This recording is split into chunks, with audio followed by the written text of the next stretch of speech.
सुंदर आहे ना. रस्ता पूर्ण घेतल्यासारखं वाटेल.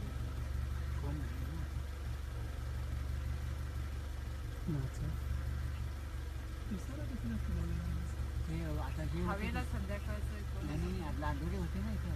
कुठे नाही बाय गेले तिकडे. होती.